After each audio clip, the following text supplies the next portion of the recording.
Hello students, स्वागत है आपका हमारे स्टडी व्यू एजुकेशन चैनल में। आज की डिक्टेशन है 100 वर्ड पर मिनट की स्पीड पे लिखेंगे।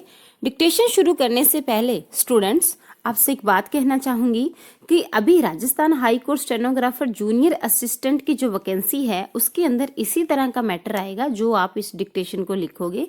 और अभी राजस्थान के अंदर राजस्थान कर्मचारी चयन बोर्ड की तरफ से भी 100 वर्ड पर मिनट की स्पीड पे न्यू वैकेंसी आ गई है। उसका एक अलग से वीडियो बना करके हमने हमारे चैनल के ऊपर अपलोड कर दिया है। उस वीडियो का जो लिंक है इसी डिक्टेशन के डिस्क्रिप्शन में मिल जाएगा और इस डिक्टेशन की जो पीडीएफ है आपको हमारे टेलीग्राम चैनल पर मिल जाएगी और टेलीग्राम का जो लिंक है इसी वीडियो के डिस्क्रिप्शन में है। तो स्टूडेंट्स, जैसे ही आप ये डिक्टेशन लिख लेते हो तो प्लीज़ आप इसकी हिंदी ज़रूर कीजिए, इसको ट्रांसलेट ज़रूर करिए। आप बेशक कंप्यूटर पे मत करो, कोई दिक्कत नहीं है, बट आप अपनी कॉपी के अंदर जो आपने आउटलाइन बनाई है उसको पढ़कर ज़रूर देखिए। इसी तरह का ही मैटर आएगा राजस्थान कर्मचारी चयन बोर्ड के अंदर भी और अभी जूनियर असिस्टेंट की जो हाई कोर्ट की वैकेंसी है उसके अंदर भी। पैरे और विराम बोले जाएंगे, कोमा नहीं बोली जाएगी। और अगर आपको किसी और तरह का कोई क्वेश्चन है, कोई क्वेरीज है, तो आप हमें कमेंट बॉक्स में कमेंट करके पूछ सकते हैं। तो डिक्टेशन स्टार्ट होती है 3 सेकंड बाद। Ready, start. पिछले कुछ सालों से विश्व भर में जिस तरह परिस्थितियां बदल रही है, कूटनीतिक स्तर पर अलग अलग देशों के बीच नई समझदारी विकसित हो रही है, उसमें भारत के लिए यह जरूरी है कि बदलते अंतर्राष्ट्रीय समीकरणों के बीच अपनी सशक्त उपस्थिति दर्ज करें। विराम। हालांकि समकक्ष या फिर विपरीत ध्रुवों में बटी दुनिया में भारत की हैसियत अब तक निश्चित रूप से ऐसी रही है जिसकी अनदेखी करना किसी के लिए संभव नहीं हो सका। विराम।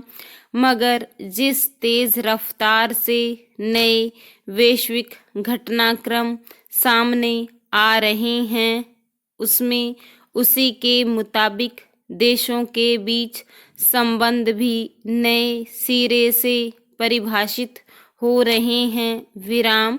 इस लिहाज से देखें तो रूस के विदेश मंत्री सरगई लावरोव की ताज़ा भारत यात्रा से कुछ अहम संकेत उभरते हैं। विराम। गौरतलब है कि इस दौरान भारत के विदेश मंत्री एस जयशंकर ने अपने रूसी समकक्ष के साथ परमाणु, अंतरिक्ष और रक्षा क्षेत्र में लंबे समय से चली आ रही भागीदारी और दोनों देशों के बीच संबंधों के विविध आयामों सहित भारत रूस वार्षिक शिखर सम्मेलन की तैयारियों पर विस्तार से बात की। पैरा।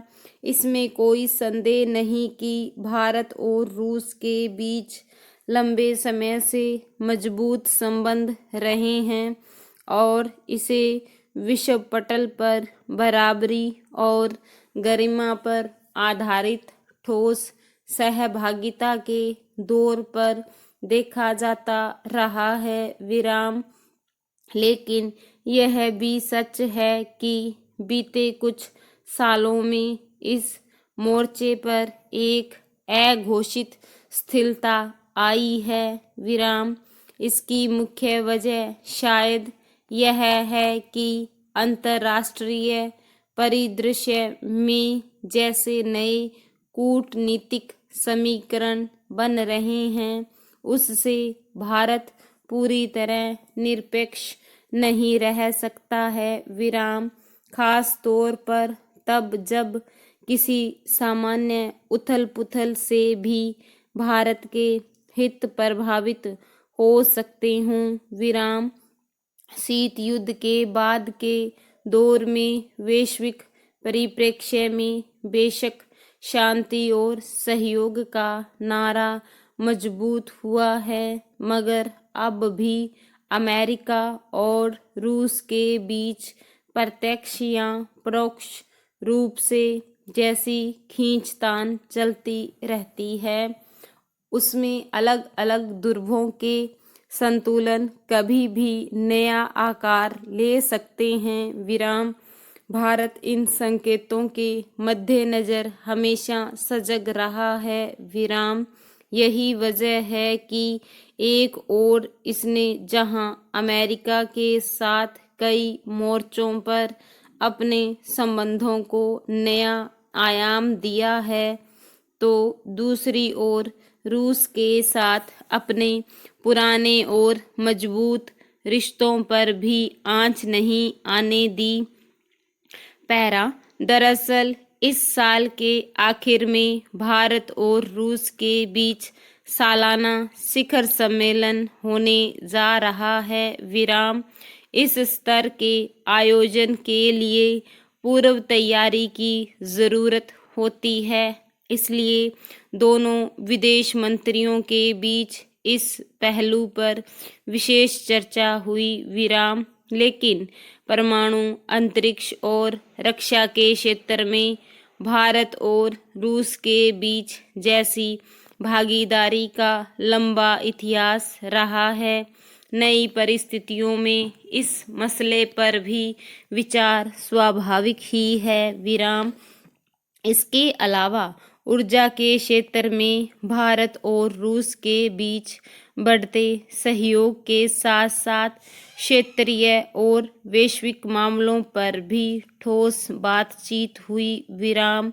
खास तौर पर दुनिया अभी जिस तरह महामारी की चुनौती से जूझ रही है, उसमें कोविड-19 रोधी टीके के बारे में चर्चा व्यक्त की जरूरत है। विराम। इसके समांतर लावरोव की यात्रा से पहले रूसी दूतावास के इस संदेश को ध्यान में रखने की जरूरत है कि शुभेच्छा, आम सहमति और समानता के सिद्धांतों पर आधारित सामूहिक कार्यों को रूस काफी महत्व देता है और टकराव एवं गुट बनाने जैसे काम को खारिज करता है। विराम। लेकिन पिछले कुछ समय से कूटनीतिक स्तर पर नए घटनाक्रम के बीच जिस तरह क्वाड का गठन हुआ और प्रकारांतर से इसके जवाब में रूस और चीन की पहल पर क्षेत्रीय सुरक्षा संवाद मंच का प्रस्ताव आया है, उसे कैसे देखा जाएगा?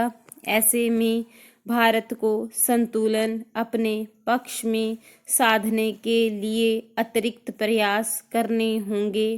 पैरा।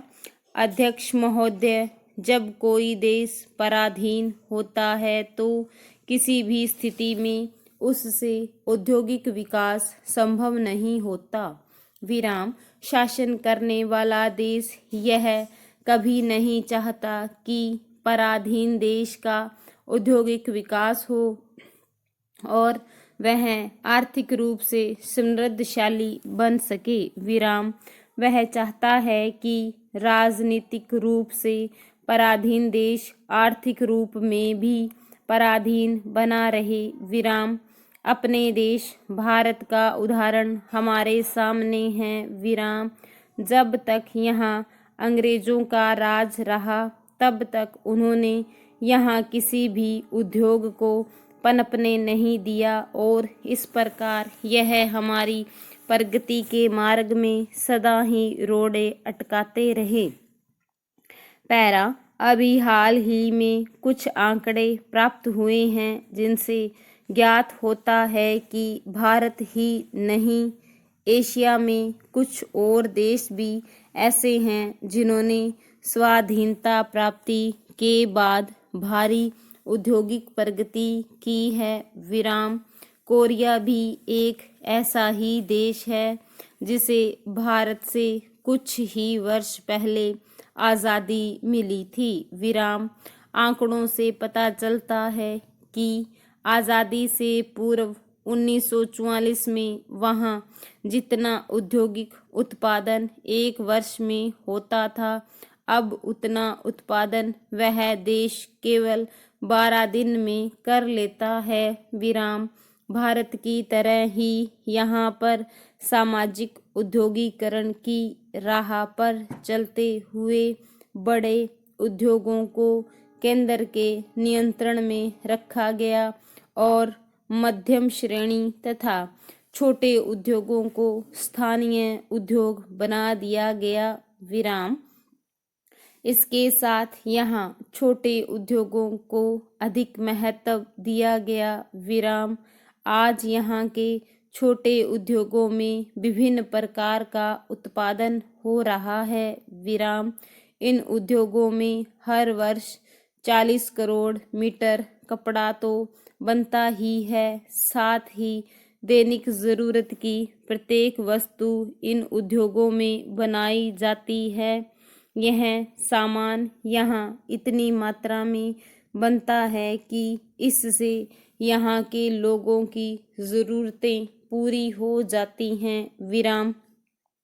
इन सब का श्रेय एक स्थानीय देश के आधुनिक उद्योग को ही जाता है, जिसके पास अपना कच्चा माल है और तकनीकी विकास करने के लिए उत्तम कारीगर हैं। विराम।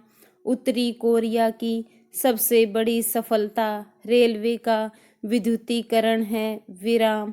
रेलवे विद्युतीकरण का सबसे बड़ा लाभ यह होता है कि उस देश की यातायात में शीघ्रता आती है, जिसके फलस्वरूप देश के उत्पादन को एक स्थान से दूसरे स्थान पर शीघ्रता से पहुंचाया जा सकता है और कच्चे माल की कमी नहीं रहती। विराम।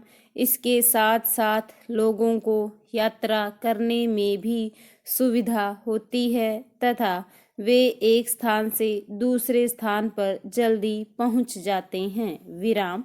मेरे विचार में भारत सरकार को भी कोरिया की भांति रेलवे के विद्युतीकरण पर अधिक ध्यान देना चाहिए। स्टॉप।